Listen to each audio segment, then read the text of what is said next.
Welcome back to the show, everybody. Why is the crypto market crashing? Well, we've got a theory for you to entertain today. And we also want to remind you it's about control, relevancy, and power for the governments and the central banks. Take a listen. And that there are risks to financial stability, and we need a framework that's appropriate. Somebody roll that beautiful intro.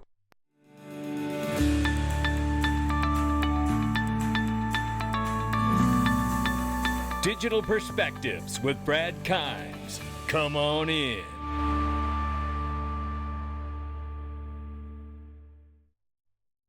Welcome back to the show, everybody. You can follow me on Twitter at Dig Perspectives at the top of the screen, everything we're talking about here today. And give us a follow on TikTok. That page is taking off over there. It's Digital Perspectives, no spaces on TikTok. Give us a like and follow there. Make sure you share it too. $1.518 trillion market cap. We're off by 2.6%. Bitcoin is 31,300 plus. Ethereum 2,300 plus right now. Number 6 spot is 51 cents, off by 15.6% on the 7-day. It's XRP, ladies and gentlemen. Yeah, everything falling like a manhole cover from the sky. We're going to get into it right now. 52 cents is where we are. 48 cents on the bottom, 54 on the top. We will keep an eye on it, but we know all of the markets are bleeding heavily right now. And in just a few moments, we're going to get into possibly why we're seeing that happen in crypto. But this is a reminder from yesterday from Linda P. Jones. Shout out to you, Linda. One of my favorite contrarian indicators is right here. After the Dow plunged 1,000 points and the NASDAQ 5%, what's next for your money? Markets in turmoil, they say. Yeah, well, we know that, right? And trouble is coming. And this is Perry Ann Boring here from the Digital Chamber of Commerce, and she's asked why we're dealing with Bitcoin and crypto being down right now. Everything is down, she says. Take a quick listen. What's your sense here? And what's your low? What's your high? What do you think's really happening? Look, Bitcoin has only been around for 13 years, and this is the first time that Bitcoin is experiencing a Fed tightening. And what we're seeing is Bitcoin, as well as the larger crypto markets, respond like the stock market, at least in the short run. Look, Andrew, everything is down. The stock market's down. The bond markets are down. Crypto's down. This is the Wall Street mantra at play. Don't fight the Fed. The Fed's raising interest rates. It's unwinding its balance sheet. Investors are selling their assets, including crypto, to get more conservative. But what's different about the crypto markets is they're open 24/7. They don't close. So they're more liquid than traditional assets. And we saw crypto sell-offs throughout the weekend and throughout yesterday. Well, I tell you, boy, there's a lot there, and most of it's BS. That's a college term. When I look at this, I have to say to myself, this is one of the main reasons, ladies and gentlemen, I am diversifying my portfolio for one before we get started with Glint. You know this, right? Glint, gold is security. Glint is the key, and it's really no lie. I love doing it. I'm getting ready to top off my card again because I know that gold is really nearing its all-time high again as well, and it's no mistake because we're seeing absolute, sell-off going on across all markets, including crypto. Everything's high risk volatility right now, except what? I see gold as a safe play. I see fintech blockchain companies as a safe play, especially private equity, right? The metals market and that thing. Real estate to an extent too, obviously, depending on what it is there. These areas, and then obviously inside of crypto, I see the tokens that would be used and compatible with the banking system that have been working within the system from day one. But nevertheless, we're still in a high-risk situation, and none of this is financial advice, but check out the link for Glint. Buy, send, save, and spend your gold and physically allocated to you. This is crypto crackdown in Gibraltar and new regulations to control the industry in Gibraltar has announced new regulations on cryptocurrency to prevent market manipulation. We could use some of that here because I want to use this opportunity to talk about why I believe the market is down. First of all, Bitcoin dominance controls the crypto market. Don't believe it, it's still true. So it doesn't have to be all of the coins affected. It only has to be the main coin affected. It causes a sell-off, right? right? And what about the idea that we know that the biggest players in the game, the institutions, are now dabbling in Bitcoin? And isn't it true that their money that they have invested, it outweighs retail by a mile? So you have to wonder, are the big boys aware of the proof of work ban that's being talked about? And is there something really solid that's going to come from it, from the executive order for cryptocurrency and stablecoins that has been labeled a matter of national security? Is it possible that they're getting inside information that tells them that there may be something to come from this banning proof of work mining? We just saw New York State do it. How far away am I here? You know, it's a theory. We're speculating. Not financial advice. But I can't tell you specifically what made this market collapse into what we've seen here over the last week and a half, whatever it is.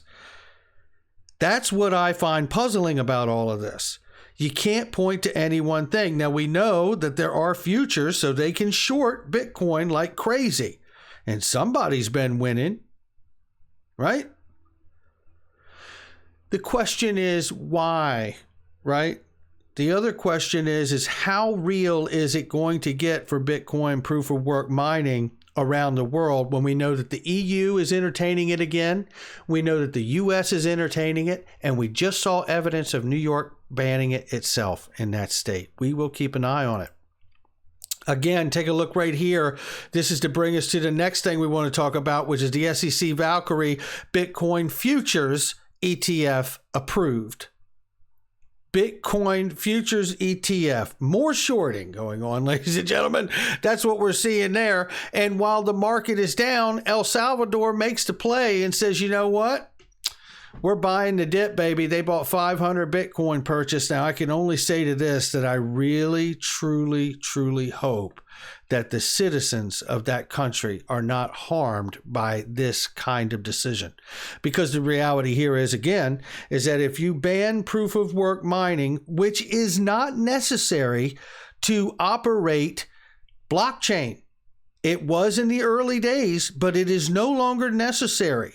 So I wonder if there's going to be some kind of decision made that you have to move proof of work to proof of stake, or whether you're going to have to put all pre-mined Bitcoin registered on a ledger like XRP or with some entity, agency. I don't know, but something is coming. And I feel that the larger institutions may know it, and they can move the whole crypto market by just doing a sell-off and moving the market slightly, and then you get a panic sell from retail. And then it goes downhill from there. Central Bank of Nigeria will reportedly enable locals to pay their bills, TV subscriptions, and flight tickets using the AN IRA. Big things are moving forward. Not much else to tell from the article because I went into it. But I'll tell you what, this is pretty telling where we're going ultimately here. And talk about big boys. Listen to this big boy. We see cryptos as a tip of the spear, said Michael Demisi, head of digital assets and advanced solutions at BNY Mellon, Ripple partner, if you're not aware, which has $45.5 trillion in assets under custody or administration and $2.3 trillion in assets under management. Now, think about how many of those assets could be digitized and tokenized and what that means for the world. Right here is the article where it all starts. I've got clips of Janet Yellen here. She's going to blow your mind. I've been saying this for over 2 years. The U.S. Treasury, FSOC, and OFAC are going to come in here and they're going to write regulations for stablecoins and I believe maybe a couple utility tokens, possibly like XRP, XLM. We'll see. If I'm wrong, I'll make the video. But right here, we see the U.S. Treasury Secretary Yellen points to U.S. Terra slip. It's been a run, right? A collapse in the value. The peg has disappeared, right? It was supposed to be a dollar peg to that U.S. Terra stablecoin, and it slipped. And what they call a run now, right? And this is exactly why we were hearing from, guess who? I'm going to pull it up here for you. 1 second. Here it is. Now, I played it for you before, but you need to hear this because we got new video from Janet Yellen herself.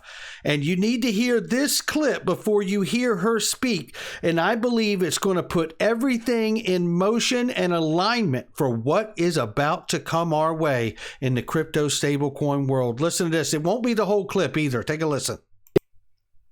Stablecoins and applying the appropriate regulations to reduce run risk and the potential for them to scale up quickly. So are you, just let me remind you what my question. And she's talking about run risk, which is exactly what just happened to U.S. Terra. Run risk is the slip of the price. It lost its peg. So now this congressional hearing was from February of 2022, this year, where it was being encouraged by Elizabeth Warren, believe it or not, to intervene before something like U.S. Terra has happened.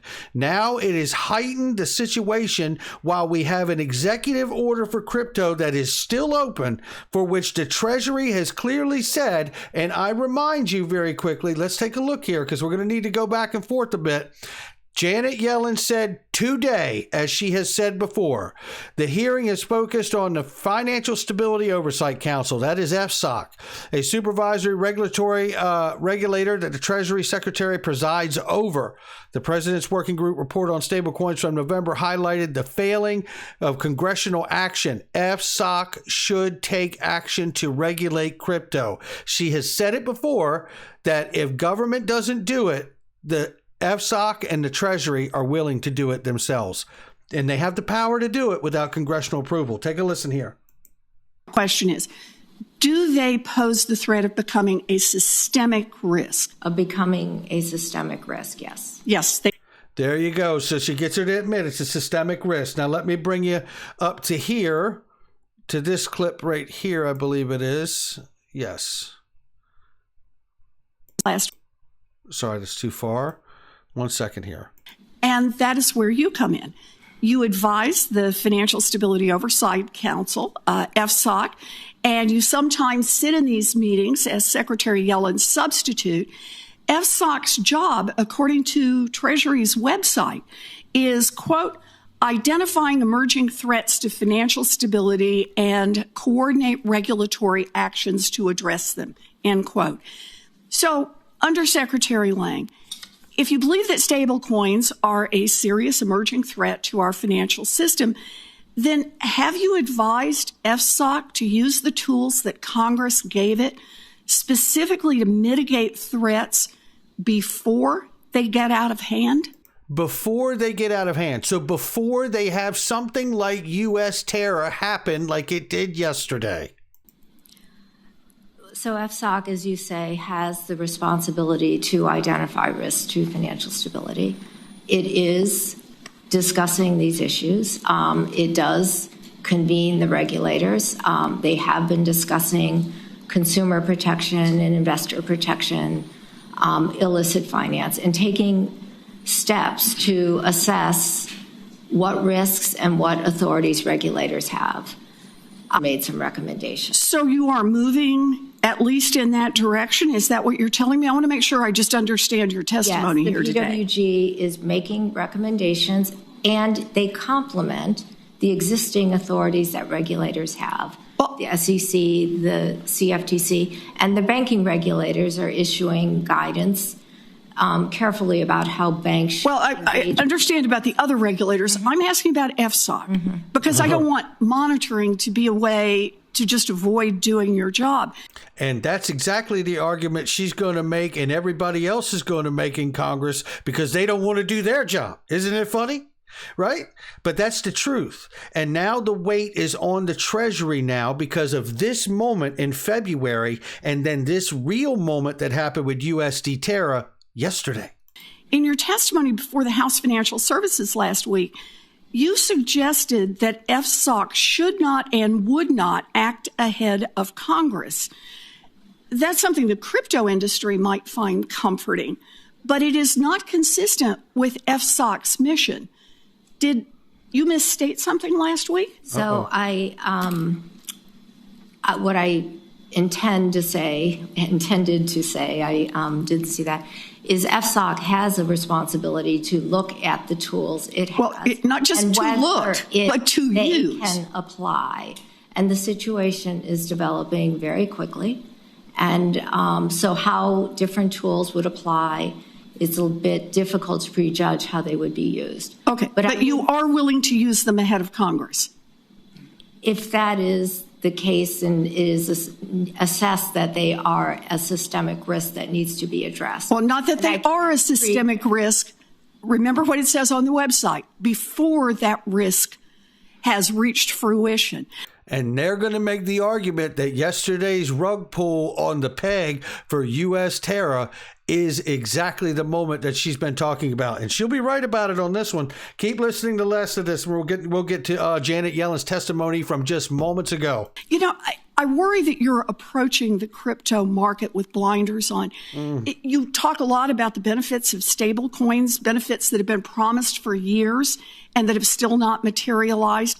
And all the while, you are not talking about the risks that are flashing bright red in our faces here. Congress needs to put guardrails around crypto, and I'm writing a bill to do just that. But there's no reason to delay. Pointing a finger at Congress does not give you or FSOC the right to ignore your current statutory responsibilities. And of course, Elizabeth Warren, as much as I hate to admit it, is absolutely right on that one. It does not give FSOC the right to ignore their responsibilities and their job just because Congress is. And what an arrogant thing to say and condescending thing to say, hey, it's okay that I'm not doing my job, but it's not okay for you to not do your job because I'm not doing mine. Oh, goodness. Oh, what a show. What a show, ladies and gentlemen. This is better than any William Shakespeare play I've ever seen in my life. And I do use that analogy for a reason. Look right here. This is from today. This is Janet Yellen. This is right on the spot, like a superhero. She's come to save the day. Take a listen. With respect to digital assets, new products and technology may present opportunities to promote innovation and increase efficiencies. However, digital assets may pose risk to the financial system, and increased and coordinated regulatory attention is necessary. On March 9th, President Biden signed an executive order calling for a comprehensive approach to digital asset policy. The Council is drafting a report that will identify financial stability risks and regulatory gaps. I look forward to working with you on the issues and opportunities posed by digital assets. We're also eager. And I got one more clip coming for you, too. 1 second here. All right, so now this is the clip you're really going to want here, and it's the only reason she knows this less than 24 hours later is because the government is responsible for making it happen, says XRP meme guy. And I say maybe it's those large institutions and the rug pull on shorting Bitcoin and maybe even Ethereum, which is probably backed as a collateral to U.S. Terra, has caused this very quick slip for it to lose its peg for the, I think it's an algorithmic stablecoin, U.S. Terra. You know, the plot thickens here, but I see the stage being set. And what a moment this would be for an XRP settlement. With the market down like this, the executive order about to come out, possibly targeting and putting in the crosshairs proof of work, and to get some kind of settlement or resolution to this case, and you see XRP leapfrog to the front of the line because it'll be the only asset that has clarity. Just a thought. Take a listen. I would note that there was a report just this morning in the Wall Street Journal that a stable coin known as Terra USD experienced a run and had declined in value. And I think that simply illustrates that this is a rapidly growing product, and that there are risks to financial stability, and we need a framework that's And we need a framework. There you go. It's right there. You know why we need a framework? We need a framework because I believe there's a small amount of these things that are going to service the financial system. Just like SWIFT, FedWire, Target, TIPS, CHIPS, the clearinghouse, all of it, right? And I believe it is coming. And we know that we have go live dates from November 22 of this year into 2023 for ISO 20022. We know that it's also possible that ISO 20022 goes live with that language and onboarding all the customers through the different payment systems in the financial world. But it doesn't also guarantee that there will be the settlement of the digital asset right away. And I would expect that there would be a phase-in point for all of this because that's how we've seen it done up until now. What I do know is that I feel like I'm absolutely over the target here in seeing that the U.S. Treasury has now been activated. And it actually was activated already, but it's now being publicly activated to show you who's about to come in and part the waters like Moses here, maybe. So we'll keep an eye on this, that's for sure. It's not financial advice from me or anyone else, but it is my digital perspectives. I'll catch all of you on the next one.